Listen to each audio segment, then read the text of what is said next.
written on this slide. You have This meeting is being recorded. Oh, sorry, that was a slight interruption. You have to be able to feel confident about a really wide range of subject matters and to develop a wide range of skills.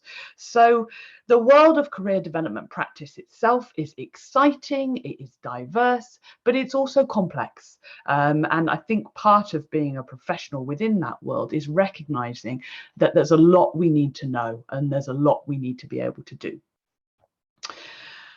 So again, I wanted to talk about what career development services actually might mean. And I've actually only picked a few examples. These are perhaps not some of the more common examples. There are additional things that people are involved in delivering career development services that aren't written on this list. But perhaps some of the most common ones would involve working directly with clients, offering one-to-one individual sessions with clients, in group sessions, whether that's group coaching or workshops, things like that, perhaps doing presentations and talks online or in person. That's about working directly with our client group, whatever sort of age range or context they might be in, whether that's in education, or in the workplace, or people looking to get into the workplace. Our clients are out there and we work with them in whatever way suits them. But of course, it's not just about client work. Career development services also include planning and delivering careers education through our existing education systems in a whole variety of ways. That's a huge area of work in career development. And likewise, working on generating and sharing career information, yes, with clients, but also with other organizations and other practitioners. It's about employability support, supporting people looking to get into the workplace or perhaps improve their job prospects. Writing and resources, that's a part of my own work, quite a large part of my own work these days. So that's using our skills and knowledge to create resources for other people to help them with their career development. Also involves a lot of networking and advocacy. So building networks with relevant organizations, employers, anything that can help support our clients and help us to perhaps advocate for our clients at a whole range of different levels. And then professional development, supporting our clients' professional development, but also very much our own professional development.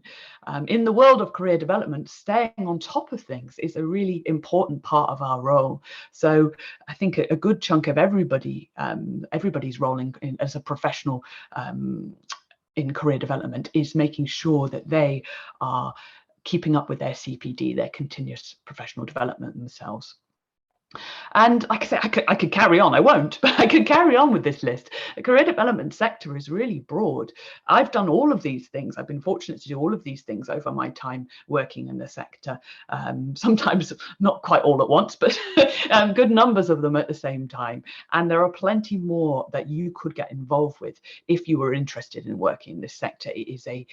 There are a broad range of opportunities. So, what does it mean to be qualified? I think this is a really interesting question because it's not just about having a certificate to put after your name. I mean, qualifications can be very useful to put on your CV or to have on your LinkedIn profile or whatever it might be. But I don't think it's just about having something to say you've done. For me, what it means to be qualified in the world of career development, in the career development sector, it means that you have these three areas that you need to be a truly successful and professional in the world of career development. So firstly, you need to understand theoretical approaches. You need to understand what goes behind the world of career development. So if we're thinking about one-to-one sessions, you need to understand what works basically and why that might be, how to approach these different ways of working in a way that might suit you and suit your clients. When it comes to designing careers education, you need to understand what research has been done, what that tells us about what we could be building into our programs in schools and colleges and universities to help support students in their own career development. if we don't understand the sort of why behind it all, then it's very difficult to say that we are successfully qualified. It's not just a question of doing the right things, it's a question of understanding why those are the right things to be doing. So theory really underpins all of it, and it's difficult, I think, to truly understand theoretical approaches without having explored that in a supportive setting, like during a qualification. You can read about it yourself, but a lot of these ideas only really come alive when we discuss them and when we see how they can be put into practice. So theoretical approaches is absolutely crucial to being a qualified career development professional, but as are models and frameworks. So this is the sort of the how we work. We've got the why for theoretical approaches, and the how we put that into practice is the models and the frameworks. Again, that could be how we structure an individual career coaching session, or it could be how we structure the delivery of career information, or the development of a career education program within a school. We need to understand how to build these things into use with our clients. And again, a professional qualification gives you a knowledge of a wide range of different models and frameworks to draw upon, so that when the time comes to be building your own practice, in whatever context that may be, you know how to put things into action. And then last but not least, in order to be professionals in the world of career development, we need the right skills and competencies. And as I mentioned before, there's a lot of these. We need to be able to do a wide range of things very well. And developing our skills and competencies takes time, takes practice, and it takes sort of oversight from people who can give us feedback. Our network is very useful for that. But again, a professional qualification can be a very useful place to developing your skills and competencies for practice. So that's a lot, right? There's a lot of different things that we need to be able to draw upon as a career development professional. And if you are working as a career development practitioner in a professional setting, there are a number of things that you will be able to achieve that might differ from if you are working in a more amateur way within the sector. As I've just mentioned, the competencies that you need are wide-ranging. There's a lot of them, and you need high levels of skills in these. And being able to have the confidence in your own skills is part of what sets a professional career development practitioner aside. You can see those people who are confident in what they have to offer and are confident in working in their context and setting, and know that they have the skills that they need. These people are often working to quality standards. So there'll be quality standards for your region, but also there are quality standards internationally if you're interested in international practice in career development that you need to be able to meet. And those quality standards strongly relate to your skills and competencies. So knowing that you meet the quality standards for practice is part of what makes a professional career development practitioner. I'm also, as my students can tell you, I go on a lot about ethical practice. I think it's incredibly important that everything we do, whatever we do within the sector, we make sure that we are delivering career development in a highly ethical way. So understanding the ethics behind the sector and the ethics behind practice, and again, how to meet ethical standards for your region and internationally is a very, very important part of professionalism. And I've mentioned this before, but professional career development practitioners never stop learning and developing. They are still learning and developing, no matter how many years they have been working in the sector. And that's certainly true for me. There is always more things to learn. The career development sector is fast-paced, it moves, things change. And part of being a professional is making sure that you are staying on top of your own learning and development, and you're not being left behind in the past. As I've mentioned as well, there is a role for advocacy in this sector. There is a role for being able to speak up and share knowledge and share information, and also to suggest get involved perhaps in discussions that go around the career development sector. For example, on social media, there is often a lot of incorrect information shared about, for example, things like CVs or how to prepare for job interviews. And part of our role as professionals is to counteract that wherever we can, to be sharing correct information and to be challenging if there is incorrect information being shared, and making sure that there is a strong sense in the mind of the public that there's a difference between professional career development practitioners and everyone else, that we can be trusted to help people and to be delivering ethical quality practice, just as I've been discussing. So advocating for our sector is something that happens everywhere, but also that internationally, and there is a wonderful international community as in the world of career development that is really fantastic, whether that's sharing sort of international research projects, working to the same sort of quality and ethical standards, and sharing good practice across borders is a really fantastic community. In fact, it's a lovely community. The people who work in career development are really lovely people. So it's a wonderful sector to work in terms of who your colleagues are. And the last point here is taken from a career development practitioner called Leanne Hambley, who works here in the UK, and she's written about how being a professional in the world of career development is about being an artist, not just a technician. So to put that another way, it's not just talking to people about jobs. It's a lot more than that. It's about having the skills and expertise to help people to change their futures themselves.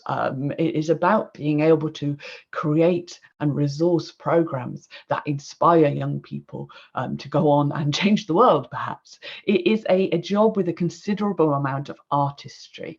It isn't something you can do from a checklist. It's something that requires a huge amount of knowledge and skill to be able to do well.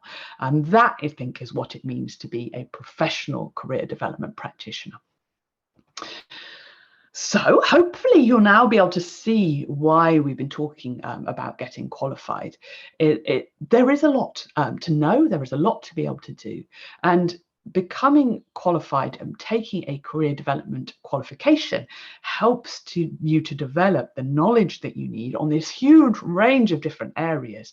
It'd be very difficult to pick that up by yourself. It helps you to build your skills, to evaluate your skills, and to understand where you need to progress and where your strengths are. It builds your confidence. It helps you to step into this arena as a professional and to know that you have what it takes to help and support your clients. It also starts to provide you with a network and gives you the confidence to build your professional network that will support your own practice, but also to support your client work as well. It gives you status as a professional. Having taken a specific qualification, you can say, this is my area, this is what I am qualified in, this is my profession, this is my area of expertise. And that can improve your job opportunities as well. As I've mentioned before, the world of career development is a wide-ranging sector. There are lots of things that you could get involved in.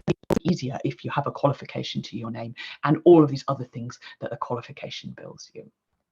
Also, learning is fun, and the opportunity to learn about career development, hopefully it will be something that you would find really interesting and enjoyable. So it's not just about what you get at the end of a qualification, it's about how you enjoy the journey along the way. I've done several qualifications in career development myself, and I've enjoyed every bit of sort of qualification and training that I've done, because it's a chance to share my interest and enthusiasm with like-minded people and to learn and grow myself. I find that tremendously satisfying. So I would hope that if you did decide to get qualified, you would also enjoy the process along the way. So that reaches the end of my brief talk. I think I'm doing quite well for time, which is good, as we did start a little bit late. I'm going to pause now. Are there any questions from anybody? Thank you very much, Polly. That was beautiful. She has told us that career development practitioner is a practice, is not an artist job. It's an artist job, not a technician. Is that what you said? Yes, artist, not technician. Yeah. And I love that you need a large amount of information so for you to practice, to build your skills, your confidence, so that you're able to say, this is my profession, this is my expertise. Thank you so much. I would like Polly to answer, to stay right there so that you can answer questions from the team. Anybody can put up their hand so that you can ask Polly any questions, or you can put it on the chat and then Polly would be able to answer. Thank you so much, Polly. Anyone? I'm just having a look through the chat now. Seems like we've got a wide variety of people. Most of the chat, they were introducing themselves. Yes, excellent. Okay, so anybody with a question? Karen, we were with you just the other day on a short training. If you have any question for Polly, you'll be able is to Jackson? Yes, Akello. Jackson Okello. Yeah, Jackson. Okay, good afternoon, and thank you very much for extending the invitation as well as the presentation. Now, Polly, what I'm hearing from the process is that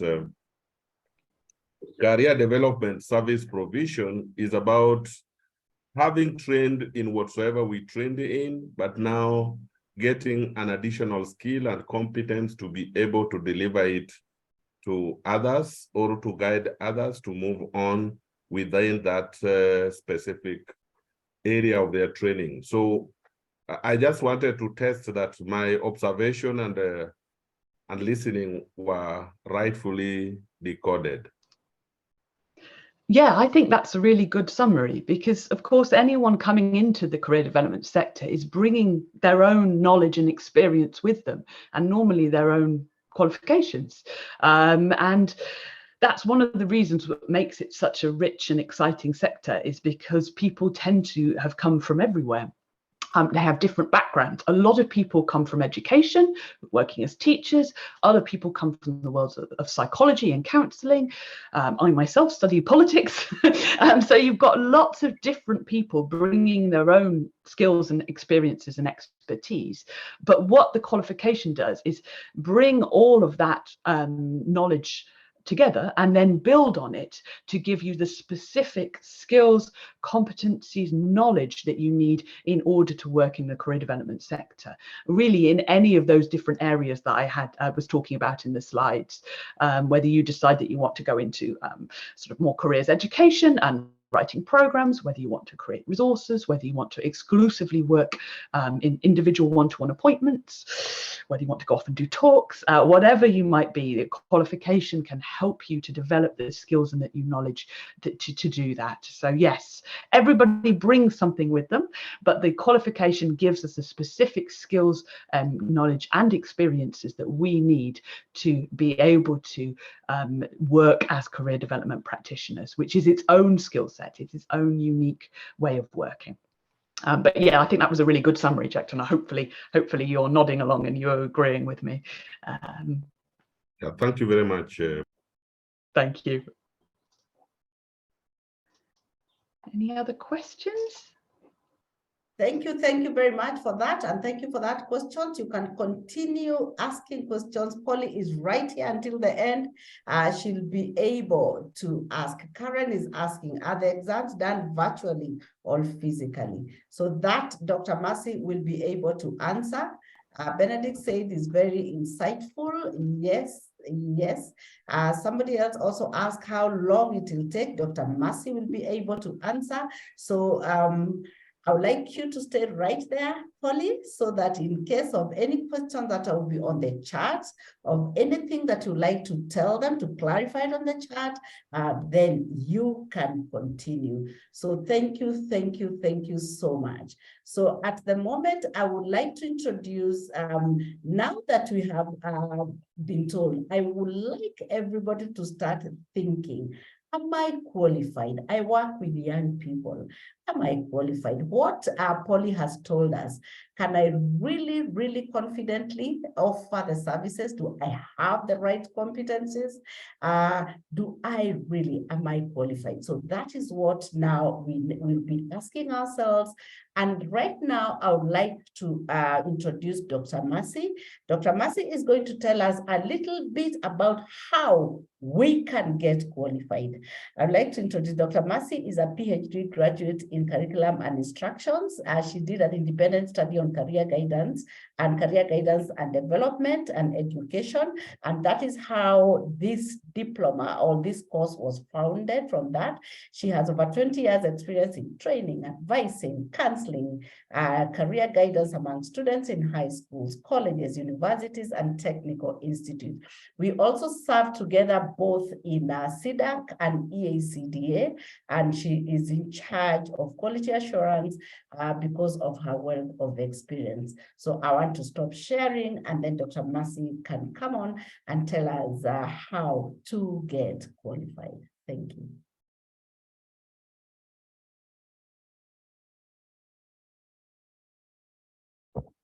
Thank you, Margaret. I'm sharing the screen shortly so that we can.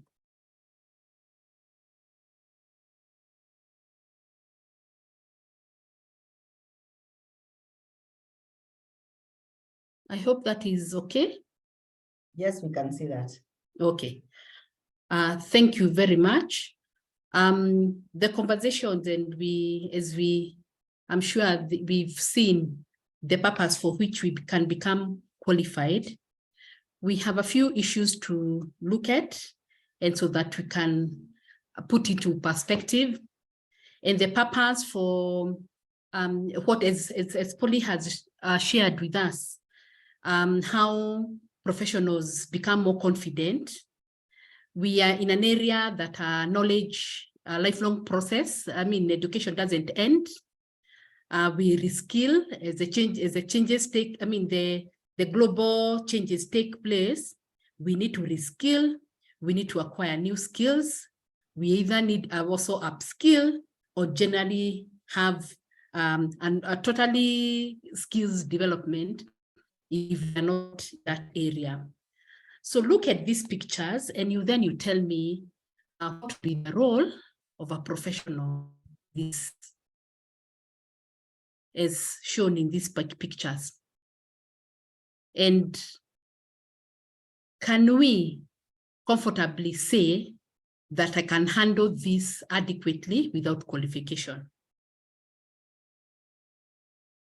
So we have the CBC, nurturing every learner's potential.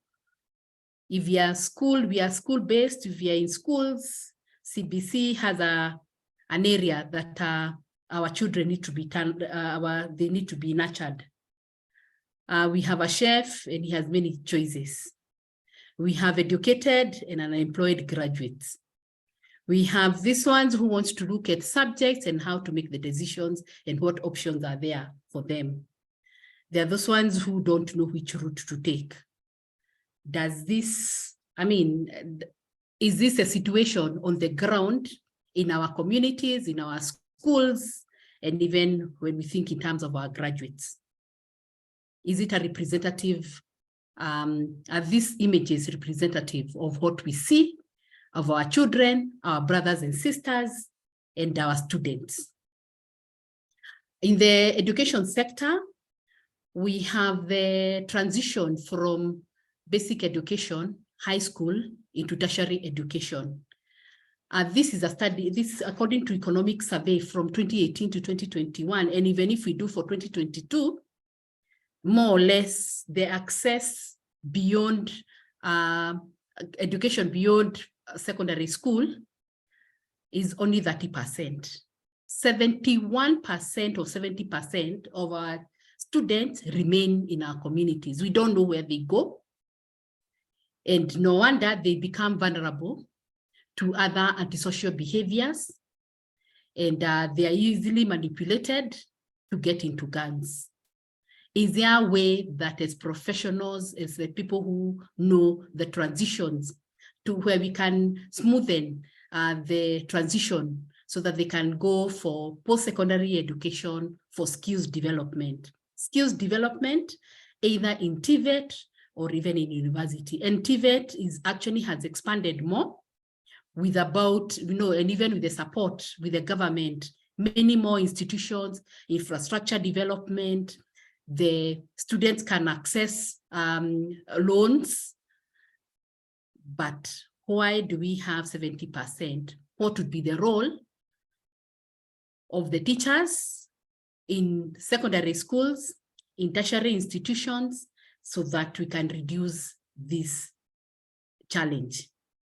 When we go into the world of work, a study again shows 66%, they are in the wrong careers. No wonder the services, you cannot get the right services from our offices because people are misaligned.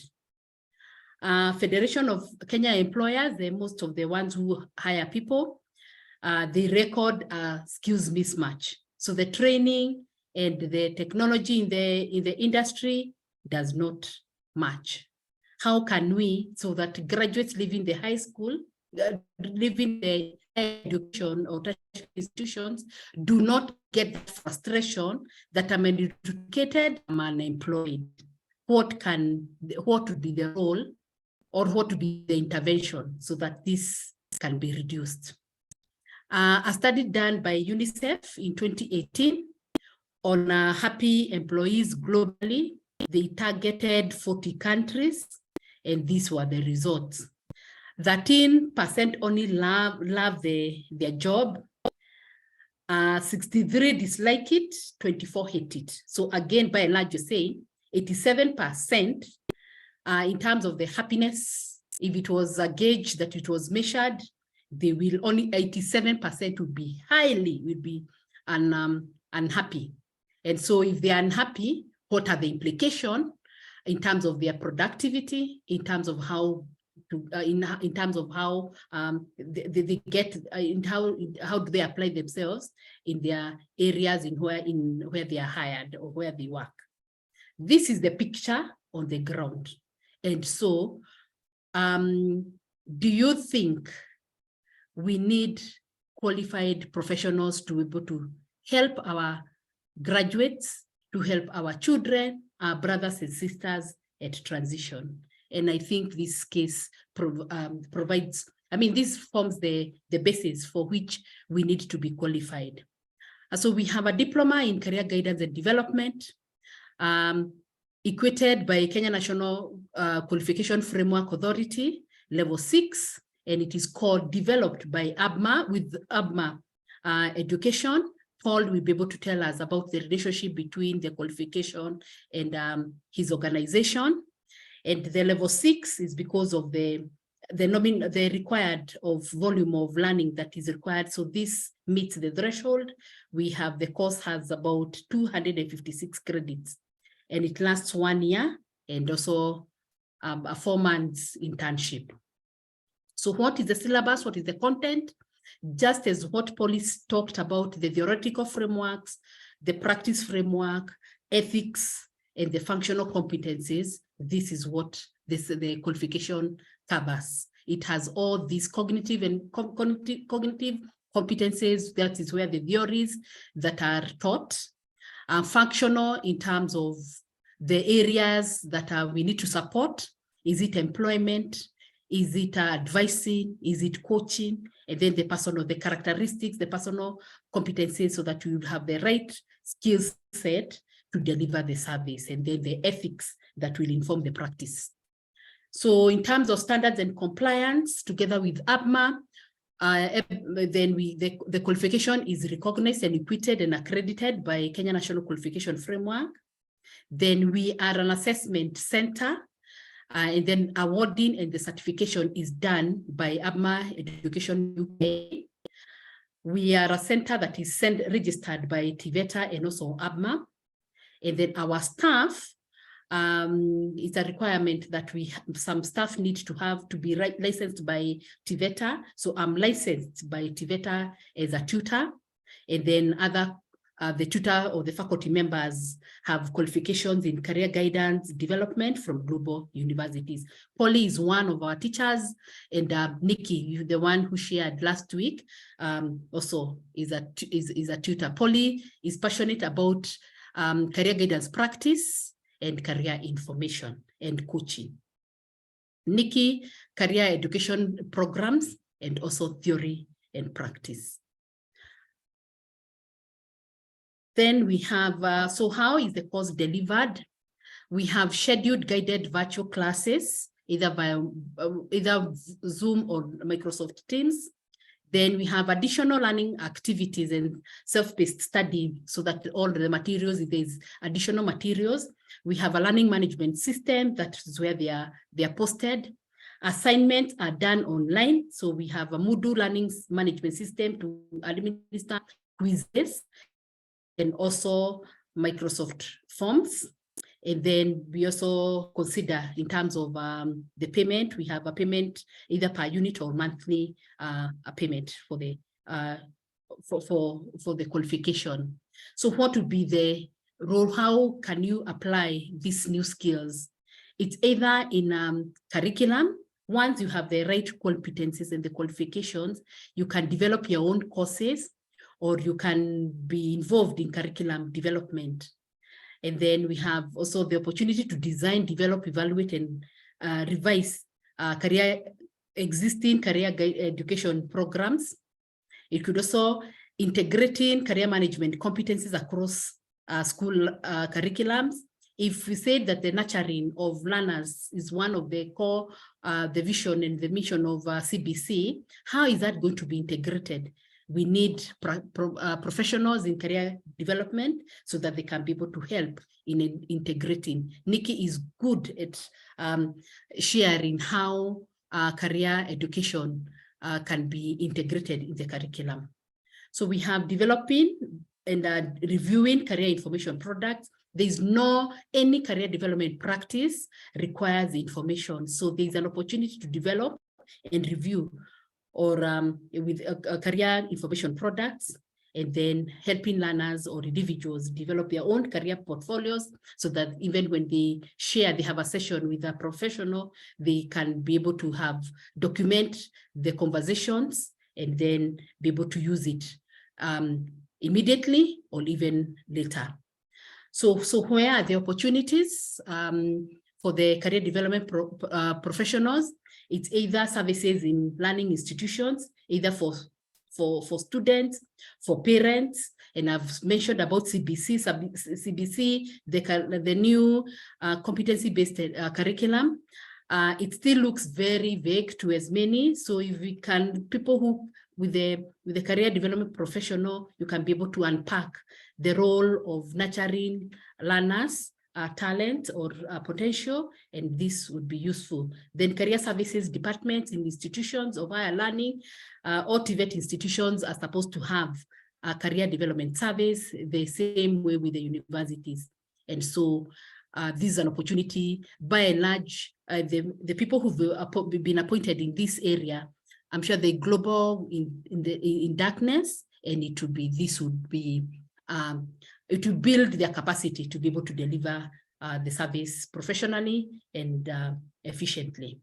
Then we also have that 70% that we don't know where it goes, the transition from post-high school. So the 70% based on the data that I shared earlier, the services, so it means that we have service to meet those particular youth, either if they're not in education and not in training, then it is an opportunity for us to address their career needs and then their problems, and then professionally, not imposing our own values, but using the tools that are provided for so that they can be able to, their needs can be identified and help them have more fulfilling and fruitful career life.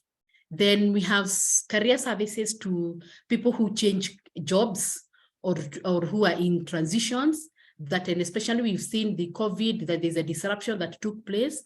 There are jobs that have been lost, there are positions that have been declared redundant, and so some people have been made, have retired early. So do they have an opportunity to continue their life? If my position was declared redundant and I'm 30 years old, what next about me? So there are people who will be able to offer that service for adults and career changers in transition.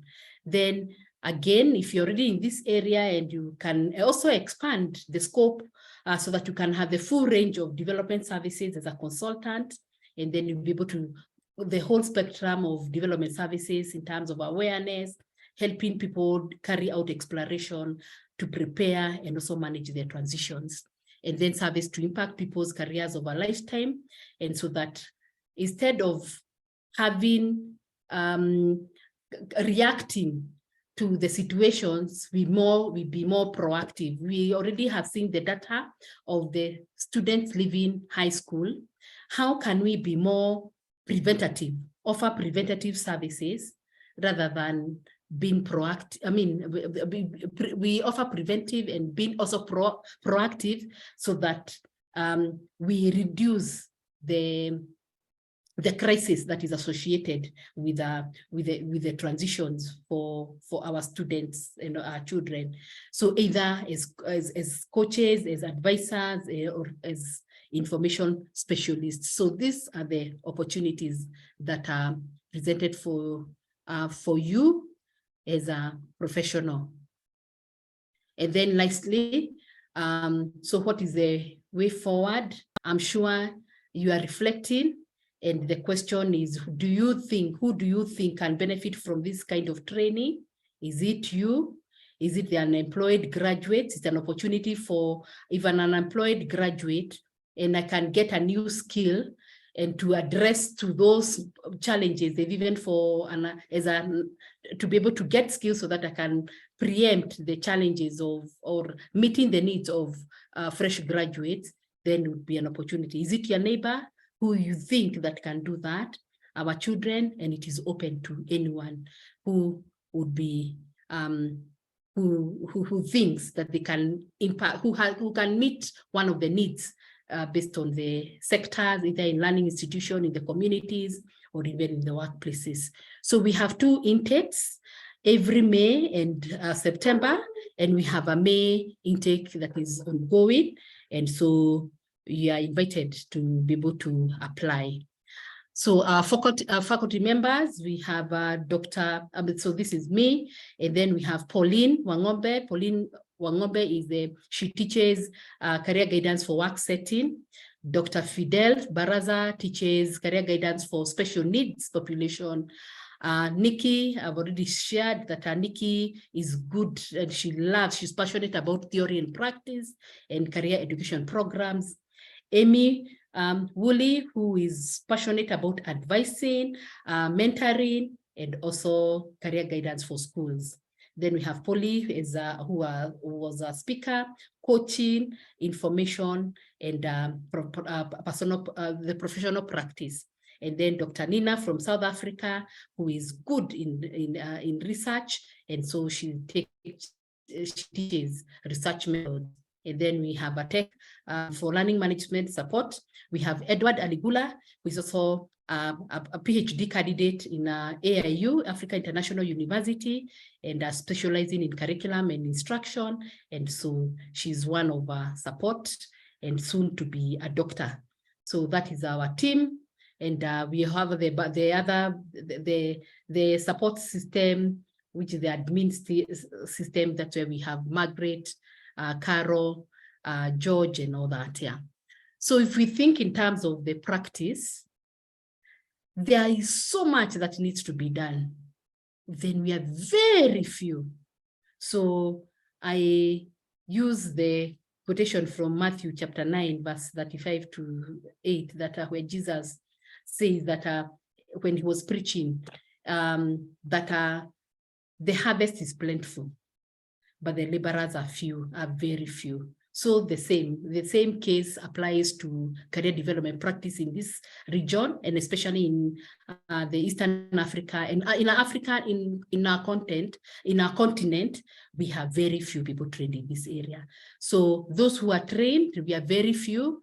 We are lonely, and we want to expand and to be as many so that we can be able to meet the challenges of our children, our students, and the workers in organizations and people who are at transition. So thank you. And then I think I end there, and I think I've preempted some of the issues. So about the certification and examination, that is Paul will be able to share more with us. So Margaret, back to you. Thank you very much, Dr. Mercy. Yes, she says that, yes, many times we find ourselves very lonely. And of course, we want to grow this sector even within the associations that we serve, Career Development Association of Kenya, and even the East African Career Development Association. We need more people to come on board so that we are able to serve and to work in this country. We were looking the other day, we were trying to pick members for the EACDA, and there were very few, and everyone was looking at Kenya. So really, we need to actually get qualified and see. As they were speaking, I think everybody needs to start asking, am I really qualified? If I was to rate myself, what rate would I give myself? So I think it's something that you can pick and you can let us know. Right, now I would like to give 5 minutes to Paul Rosevier. Paul has been working for ABMA for the last 15 years and has a lot of experience in educational content. The ABMA is the one that certifies this qualification. And without much ado, I want to invite Paul to give us a word. So just say a word. Dr. Mercy has talked about the qualification and who certifies it. So Paul, the floor is yours. Thank you. Thank you for everyone to joining us on this webinar as well. Thank you to the previous speakers. It was interesting listening to everyone. And in the office, we always talk about the transformation of education. So everyone wants to be something, then they take a particular qualification or education, and then they transform into something else that they want to be, so that there's some progress there. And what a privilege it is if that transformation is then going to help other people transform into roles that they've always dreamed about, and you're better able to affect change in that way. And I think that's a really fantastic thing. You know, I look outside the window now, and when I was a student, understanding what sort of career you wanted to have was not an easy task, but was far more simpler than it is today. And as I look at individuals and the people from actually such a wide variety of locations around the world joining us today, helping people to navigate this world that we live in today with technology and information and environmental initiatives and all these things that are changing around us. Navigation for individuals has never been more important in such a complex world. So that's what I really took from those speakers before me. And I think that leads nicely into what ABMA education brings to the work that CCGD and the other stakeholders are putting into this, which is largely to standardize, create quality content, ensure that structure of qualifications is as it should be, and in a sense, at its core, ensure that those undertaking this qualification are able to reach higher levels than those that have gone before them. So what we do is we spend a lot of time here in the UK ensuring that the structure of the qualification is robust, to ensure that it does what it says on the tin, as we say in English. So it provides those learning outcomes and the professional individuals that we promise to provide, and that we are benefiting the sector. And that's really, really key, to make sure that we're progressing individuals' lives and we're improving learner outcomes, and we're ensuring that we've got a long line of benefits left behind us. And that comes down to a lot of things. It comes down to qualification design.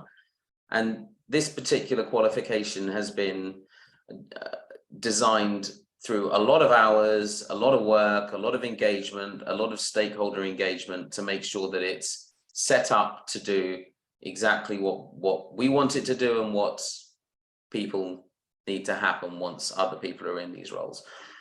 We then look at ensuring that assessments are designed and are strong, and we ratify that, and we make sure that the content is undertaken and matched to those assessments. And then through a standardization process and quality check, we're then able to certificate from here in the UK in a way that ensures that employers can look at that certification and understand what's been achieved by that individual. Now, we are recognized by the regulator here in England, and we're also recognized in Kenya as well, and we're able to bring a lot of that experience to the qualification design here. And we are the engine room of that qualification as well. So all the individuals that you see putting time in today to explain about the benefits of the qualification, all those people are working towards the same goals, just like us and Dr. Mercy and Dr. Margaret as well. And we are a long way away from Kenya specifically, but we work very, very closely with individuals there to ensure that what happens on the ground in Kenya benefits everybody. And that's a lot of the work that we bring there. I hope that was explanation enough. Okay, yeah. Okay, thank you very, very, very much, Paul. Yes, ABMA is the engine of this qualification, and I can tell you that they are not as easy as Paul is looking because you have to go through so much to do that, but it's because of the quality and the standards that they take us through, and we thank you so much. We've also learned a lot, and we know that the standards that Paul and Tim have given us, they're just above board. So thank you so much. So any question for anyone, for Paul, for Mercy, because you are getting to a close? Any question? If there is no question, you can still write on the chat. If there is any questions, I can see somebody has written. Okay, just say thank you. If there is any question from Paul, from Mercy, from Polly, you can write on the chat, or you can put your hand up and then you'll be able to be answered. So asante sana. So now the career conversations continue. I like the fact that we've been getting quite a number of people who are coming in, and even as you sign in for the qualification for May, we continue with the different sectors and the different areas, giving you different topics of concern and different topics that you like to be interested in. Our next topic is elements of quality career development services. And now we leave the UK and we go to Mediterranean. This is Professor Ronald Sultana. We met last year and he gave a wonderful presentation during the Global Career Month. And we asked him to come also to Kenya and he'll be able to share with us. He's written so much about career development in Malta, because that is where he works at the University of Malta. He's written so much in Malta, in the US where he trained, and he will be with us. Please do not miss it for anything. So career conversations continue. The elements of quality career development services, it's going to be on April the 13th after the Easter break. And then we'll come back here and we continue. So we want to ask you, do you want to receive alerts on our upcoming webinars?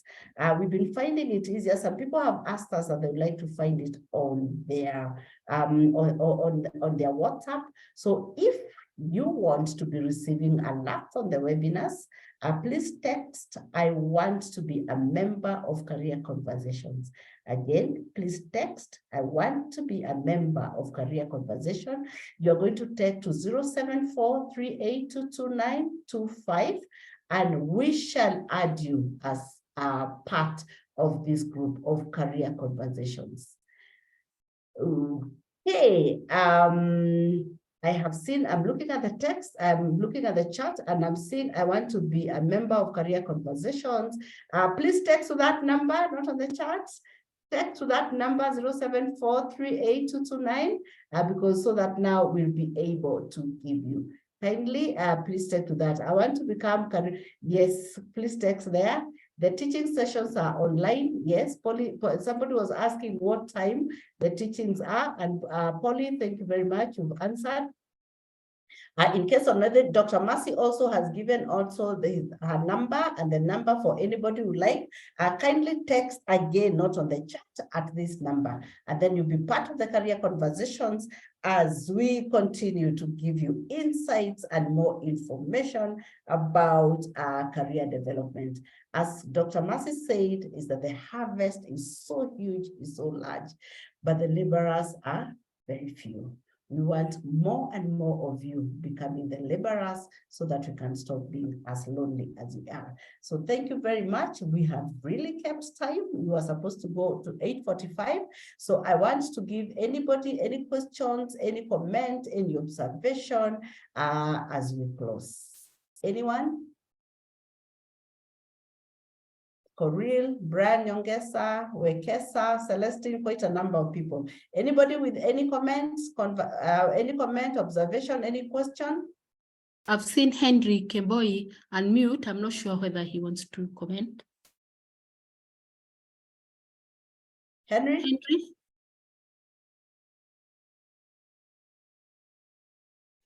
Hi. Yes, You we can have. hear you. Yeah, thank you. The meeting has been so nice.